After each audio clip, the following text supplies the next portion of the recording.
The desert wind screamed across the empty highway as Sheikh Hamdan bin Mohammed Al Maktoum stood motionless beneath the storm, the silver ring still cold inside his hand. The rain touched his face like forgotten memories returning one by one. He should have walked away. He should have returned to the palace, buried the night forever, and convinced himself that the mysterious woman was only another illusion created by loneliness. But something inside him refused to let go. Because for the first time in years, his heart was afraid of the truth. Far away, the lights of Dubai shimmered like gold beneath the storm clouds. The city looked beautiful from a distance, but Fazza suddenly realized something terrifying. The closer a person stood to power, the harder it became to recognize what was real. Inside the palace, security alarms quietly activated. Advisors moved through long marble corridors with worried expressions. Royal guards whispered among themselves after discovering the crown prince had disappeared without permission. But none of them knew the real danger had already begun. In his private office, an old royal advisor opened a hidden file locked for nearly 7 years. Dust covered the black folder as if time itself had tried to erase it. On the front page was a single photograph. A girl standing beside Sheikh Hamdan near the royal stables years ago. Smiling. Alive.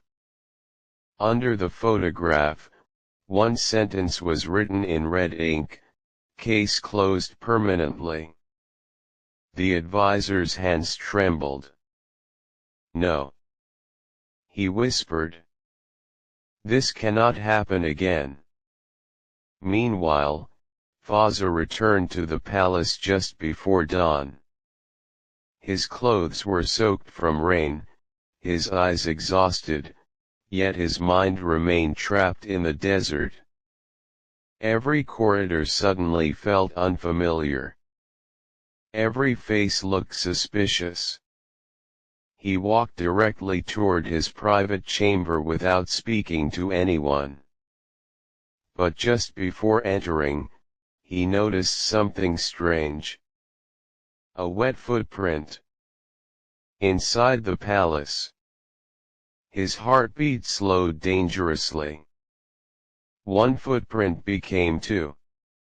Then 3. Someone had entered his private room. Fazza pushed the door open instantly.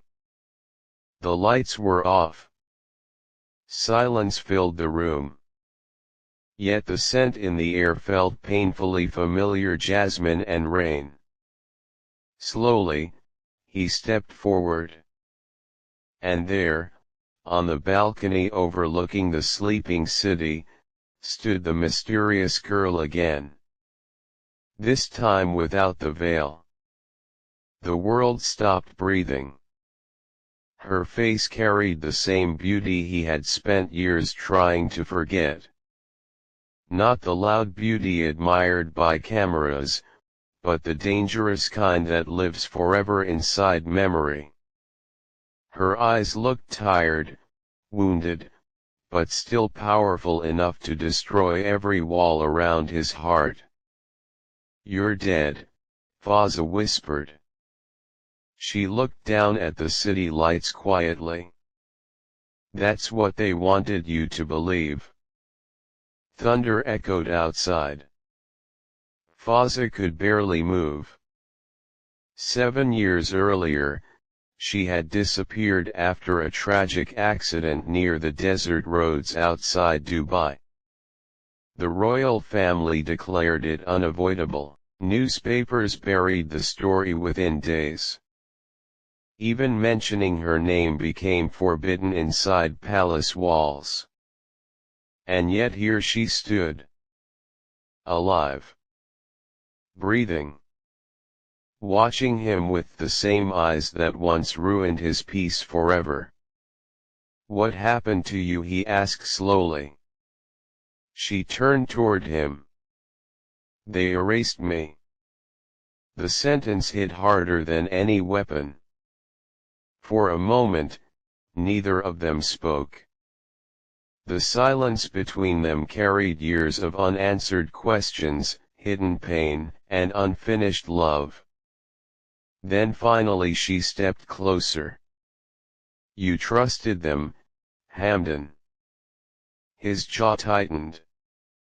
"They told me you died." "They lied." The room suddenly felt colder. She handed him a small black key. Fazza stared at it carefully. "What is this?" "The truth." Outside, lightning illuminated the skyline again. "There's a hidden archive beneath the old royal horse arena," she continued softly. "Everything they hid is there. Documents, videos, names. Who are they?" Her expression darkened. "The people protecting the crown at any cost." Fazza looked at her in disbelief. "You're accusing the royal family." "I'm accusing the monsters hiding behind it." The words sliced through the room. For the first time in his life, Fazza felt trapped between loyalty and instinct. Between the family he was born into, and the woman his soul still recognized even after death itself failed to separate them. Suddenly, footsteps echoed outside the chamber. The girl's eyes widened slightly. "They found me." Before Fazza could react, palace security voices filled the corridor. "She's inside. Seal every exit." Fazza turned toward the door in shock. But when he looked back at the balcony, she was already climbing over the edge. "Wait!" he shouted. Rain exploded against the marble floor as he rushed after her. She stood at the edge fearlessly, 20 floors above the city lights. Wind moved violently through her dark hair while helicopters slowly appeared in the distance. "You have to choose now, Hamdan," she said. "Choose what?" "The throne, or the truth." The helicopters grew louder. Spotlights crossed the palace walls. For the first time in Dubai's history, royal security forces were hunting a woman inside the crown prince's private residence. And somehow, Fazza knew she was not the villain. He extended his hand toward her slowly. "Don't run again." For a second, her eyes softened. A fragile sadness appeared inside them, the sadness of someone who survived too much alone. "You still don't understand," she whispered. Then she placed something into his hand. A photograph. Old. Burned at the edges. Fazza looked down at it carefully. And his blood turned cold instantly. Because the photograph showed his father standing beside men connected to the accident that supposedly killed her years ago. At the bottom of the picture was a date. The same night she disappeared. Suddenly the helicopter's lights flooded the balcony. Voices screamed below. "Step away from her immediately," but Fazza could no longer hear them clearly. Everything around him blurred except one terrifying realization: the woman he loved had not stolen her fate. She had escaped the people who tried to bury it alive.